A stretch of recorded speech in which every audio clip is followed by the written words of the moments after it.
Insurance दो type के होते हैं। मेडिकल कोडिंग में इंश्योरेंस के थ्रू ही पेमेंट होता है पेशेंट का इंश्योरेंस लेता है और उस इंश्योरेंस के माध्यम से पेमेंट होता है डॉक्टर का।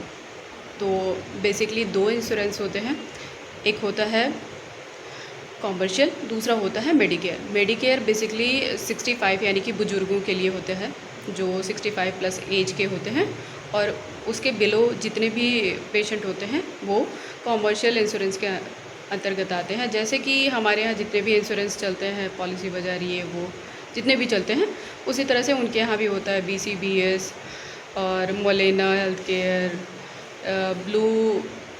ब्लू हेल्थ, कई सारे होते हैं, बहुत सारे पॉलिसीज़ होती हैं जिसको अगर पेशेंट लिए रहता है तो उसके थ्रू पेमेंट हो जाता है।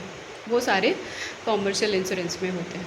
और जो मेडिकेयर होता है वो मेडिकेयर गवर्नमेंट की तरफ से होता है, जो 65 प्लस होने के बाद इनरोल कर सकते हो, और आपकी सर्विसेज यानी कि उसमें जितने भी कवर होते हैं, जितनी भी सर्विसेज आती हैं, एक फुल बॉडी चेकअप होता है जो ईयरली बेसिस पे होता है गवर्नमेंट की तरफ से कवर, और उसमें कई सारे फुल बॉडी एग्ज़ाम के होते हैं, वो उसके अंडर होते हैं। और अगर वो कॉमर्शियल सर्विसेज है या 65 से बिलो है तो वो प्रिवेंटिव सर्विसेज होती हैं या फिज़िकल एग्ज़ाम होता है। तो आज हम बात कर रहे हैं ENM के सबसे बड़े और मोस्टली उससे पूछे जाने वाले क्वेश्चन है, और मोस्टली ये जो होता है yearly body checkup, well women exam, annual wellness exam या प्रिवेंटिव सर्विसेज, ठीक है। तो ये मोस्टली कोडिंग में होता है।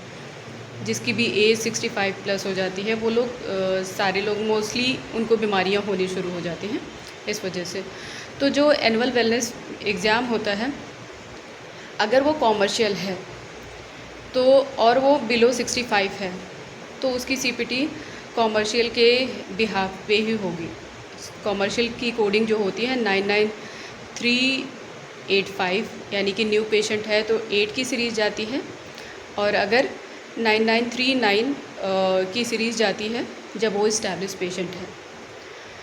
और अगर पेशेंट फ़िज़िकल एग्ज़ाम के लिए ही आया लेकिन वो 65 प्लस हो चुका है और मेडिकेयर में इनरोल है, तो उसके लिए हम कोड करते हैं G0402 या G0438 या फिर G0439। G0402 और G0438 में यही डिफरेंस है कि अगर वेलकम टू मेडिकेयर है, जब पहली बार पेशेंट को मेडिकेयर में इनरोल होता है, इनरोलमेंट लेता है, तो वो फर्स्ट टाइम ईयर के अंदर अगर वो विज़िट करता है तो वेलकम टू मेडिकेयर होता है, पूरे 1 साल के लिए होता है G0402। अगर वो 1 साल में अपना फुल बॉडी चेकअप नहीं कराता तो उसके लिए जाता है G0438। ये भी ईयर में पूरी लाइफ टाइम में एक ही बार बिल होता है, इनिशियल एनुअल वेलनेस। और जो G042 होता है वेलकम टू मेडिकेयर होता है। और उसके बाद जब भी आता है 1 साल के बाद, जब भी उसकी विज़िट होती है, वो होती है सब्सिक्वेंट विज़िट, जिसको G0439 कहते हैं। और अगर उसको कोई भी फाइंडिंग, मतलब उसको एकदम प्रॉब्लम बिना किसी दिक्कत के आया, फुल बॉडी चेकअप कराया और कुछ भी प्रॉब्लम नहीं निकल के आती, तो उसको हम हमेशा ICD देते हैं Z00.00, यानी कि full body exam without abnormal finding.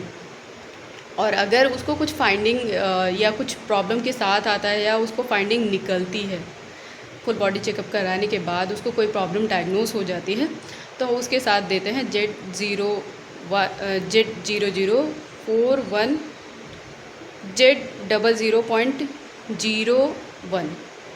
या फिर Z0419। ये वेल वुमेन एग्ज़ाम के लिए होता है। 419 या 419 विदाउट एबनॉर्मल फाइंडिंग, और 411 फॉर एबनॉर्मल फाइंडिंग के लिए होता है। तो thank you so much, bye bye.